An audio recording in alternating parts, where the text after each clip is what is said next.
Hello friends, मैं हूं आपका होस्ट विशाल और आपका फिर से एक बार वार्म वेलकम करता हूं अपने आज की इस नए वीडियो में। आज की वीडियो एक पॉजिटिव खबर लगा लो, क्योंकि काफ़ी देर से लोग यही कहते हैं कि आप ज़्यादातर नेगेटिव खबरें ही बताते हो। तो पॉजिटिव खबर ये है कि जो कनाडा के मार्क मिलर उन्होंने एक बड़ी ही इंपॉर्टेंट जो है वो न्यूज़ दी है। उसमें से जितने भी लोग कनाडा में हैं उनका जो खासकर टेम्प्रेरी रेजिडेंस है उनको काफ़ी फ़ायदा हो सकता है। तो पूरी न्यूज़ आपके साथ शेयर करूंगा।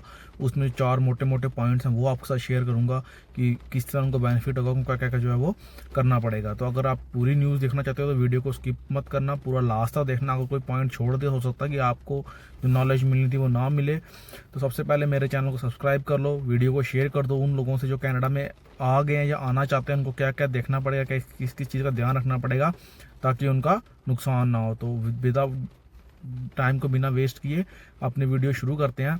सबसे पहले जो कनाडा के इमिग्रेशन मिनिस्टर मार्क मिलर उन्होंने स्टेटमेंट दिया कि कनाडा गवर्नमेंट जो है वो TR2 PR प्रोग्राम जो है वो फिर से लेके आ सकती है। अब TR2 PR का मतलब है temporary residence to permanent residence. अब कनाडा में क्या हुआ कि जो टेम्परेरी रेजिडेंस है, जो लोग पक्के नहीं है यहाँ पे, जो PR नहीं है, उनकी गिनती काफ़ी ज़्यादा बढ़ गई है। अब गवर्नमेंट उसको जो है वो कम करना चाहती है। तो अब कम करने के दो ही ऑप्शन होते हैं, या तो आप सबको पक्का कर दो, PR कर दो, या उनको निकाल दो। बट निकाल आप सकते नहीं, वो लेंथी प्रोसीजर है, वो मनी इन्वॉल्विंग प्रोसीजर, उसमें आपको जो है पैसा काफ़ी ज़्यादा जो है वो इन्वॉल्व होता है। तो कनाडा गवर्नमेंट क्या करना चाहती है कि अब वो उस पैसे को बचाने के चक्कर में सबको PR करना चाहती है। सो पता है इतना लोगों को निकालना पॉसिबल नहीं है, क्योंकि वो लोग जो है वो इस सोसाइटी का हिस्सा बन चुके हैं। जैसे हम देखते हैं कनाडा प्रोटेस्ट हो रहे हैं, बच्चे प्रोटेस्ट कर रहे हैं जिनके वर्क परमिट खत्म हो गया है, वो पिछले 6 साल से यहाँ पे काम करते आ रहे हैं, जिस वजह से वो सोसाइटी का हिस्सा बन गया है। अब उनको निकालना इतना आसान भी नहीं है। उससे बिजनेस इंपैक्ट होगा, आपकी इकॉनमी इंपैक्ट होगी और बच्चे इंपैक्ट होंगे, साथ में कनाडा की जो इमेज है वो भी खराब होगी। तो अब उन्होंने क्या किया कि सोच रहे हैं कि सबको हम TR2 PR में PR कर दें।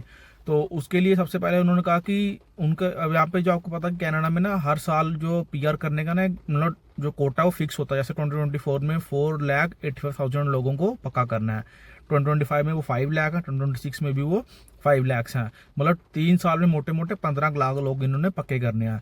अब कनाडा गवर्नमेंट ये सोच रही है कि हमने 15 लाख लोग तो पक्के करने ही हैं, तो हम क्यों ना जो लोग यहाँ पे बैठे हैं उन्हीं को पक्का करें और जो बाहर से बुलाने उनका नंबर कम कर दें।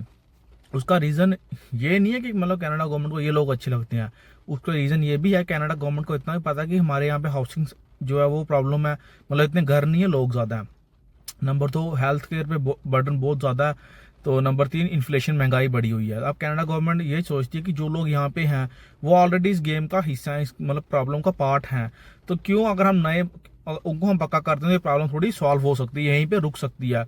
अगर इसकी जगह वो नए बंदे बाहर से बुला के वापस इसको शुरू करते हैं तो उससे क्या होगा, इन जो रिसोर्सेज के ऊपर जो है उनकी डिपेंडेंसी और बढ़ेगी और रिसोर्सेज जो है वो और हर्ट होंगे, और उससे कनाडा गवर्नमेंट का और नुकसान होगा। उनको इलेक्शन में जाना है तो उससे उनके वोट और कम होंगे। तो वो उस प्रॉब्लम को अब जो रोकना चाहते हैं, तो इस वजह से सोच रहे हैं कि जो बंदे बाहर से बुलाने की बजाय हम उनको अंदर वालों को पक्का कर देते हैं, ताकि हमारी प्रॉब्लम जो है कुछ हद तक सॉल्व हो सके। गवर्नमेंट यही चाहती है कि जो मतलब पर्सन के पास हाउस हो, मतलब घर हो, वो सोसाइटी कहीं पे भी रह रहे हैं, अपना घर हो या किराए पे हो, तो वहाँ पे वो उसमें ऑलरेडी इसका पार्ट है, तो क्यों ना उनको पक्का कर दिया जाए। जिससे क्या होगा कि कनाडा गवर्नमेंट का ये जो प्रॉब्लम है ये काफ़ी हद तक रिड्यूस हो जाएगा। मतलब बंदे PR भी हो जाएंगे, लोग प्रदर्शन भी नहीं करेंगे, प्रोटेस्ट भी नहीं करेंगे, रैलियाँ भी नहीं निकालेंगे, और उनकी ये प्रॉब्लम जो है वो सॉल्व भी हो जाएगी। उनका जो टेम्परेरी रेजिडेंस का नंबर है वो भी नीचे आ जाएगा। तो पहला गवर्नमेंट यही चाहती है कि हम जो टेम्परेरी रेजिडेंस का नंबर नीचे करने के लिए उनको सीधा TR2 PR कर दे, जो बंदे उनको चाहिए उनको वो सीधा ही PR कर देंगे।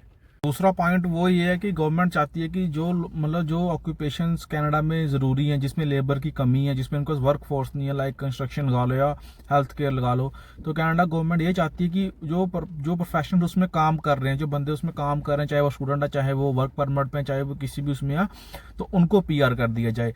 अब उसको PR करने से क्या होगा कि गवर्नमेंट को उस सेक्टर में हेल्प मिलेगी, और नंबर 2 कि जब वो उनको, अब सपोज वो कोई बंदा यहाँ पे काम कर रहा है, वो कहीं ना कहीं तो रह रहा होगा, अब वो उस हाउसिंग प्रॉब्लम में सरवाइव कर रहा है। इट मीन्स अगर वो उसको आप PR कर दोगे तो वो हाउसिंग प्रॉब्लम को या हेल्थ प्रॉब्लम को और ज़्यादा इफेक्ट नहीं करेगा, बिकॉज वो ऑलरेडी उसका पार्ट है। रादर देन कि आप एक नया पर्सन लेके आओ और फिर उसको उसमें इंटीग्रेट करो, उससे क्या होगा, इनके रिसोर्सेज के ऊपर बर्डन और ज़्यादा बढ़ेगा, तो जिससे क्या होगा कनाडा गवर्नमेंट को और ज़्यादा दिक्कत होगी। तो इसलिए वो ये चाहते हैं कि जो भी पर्सन जो यहाँ पे मतलब ऑक्यूपेशंस जो इन डिमांड है उनको उससे लिंक, जो पर्सन लिंक है उनको सीधी पीआर की जाए या उनको थोड़ी सी ज़्यादा अपॉर्चुनिटी दी जाए, ताकि उनकी ये वाली प्रॉब्लम जो है वो सॉल्व हो सके और उससे उनके रिसोर्सेज के ऊपर ज़्यादा जो है वो फ़र्क ना पड़े। ये काफ़ी अच्छा एक आप कह सकते हो कि आइडिया गवर्नमेंट का, जिससे क्या होगा कि जो उनके रिसोर्सेज के ऊपर ऑलरेडी बर्डन है वो उतना ही रहेगा और उनका जो उस पर जो आउटपुट है वो इंक्रीज कर जाएगा। क्योंकि अगर वो नए बंदे बुलाएंगे तो नए बंदे वापस उनको घर चाहिए होगा, रहने के लिए जगह चाहिए, हेल्थ सर्विसेज चाहिए, तो उससे वो उनको और ज़्यादा नुकसान ही होगा। उससे कनाडा गवर्नमेंट का फायदा नहीं है, उल्टा नुकसान होगा, क्योंकि उसके लिए उनको और घर बनाने पड़ेंगे, जिससे हाउसिंग जो प्रॉब्लम है वो और ज़्यादा बड़ी हो जाएगी। और यहाँ पे इंडिया वाला हिसाब नहीं है कि या और कंट्री वाला हिसाब नहीं है कि घर आप जल्दी बना सकते हो। यहाँ पे घर मतलब एवरेज एक घर बनाने के लिए जो हम देखते हैं कनाडा में, उसको 26 या 2 साल या 26 मिनट लग जाते हैं घर बनाने के लिए। इनके प्रोसीजर्स बड़े हैं, प्रोटोकॉल बड़े हैं, सबको मतलब करने में टाइम लगता है। इससे भी यहाँ पे ये सिस्टम नहीं कि आप जल्दी से जल्दी अपने घरों को नंबर जो है वो आप बढ़ा सकते हो, आप उसको इतनी जल्दी बढ़ा नहीं सकते।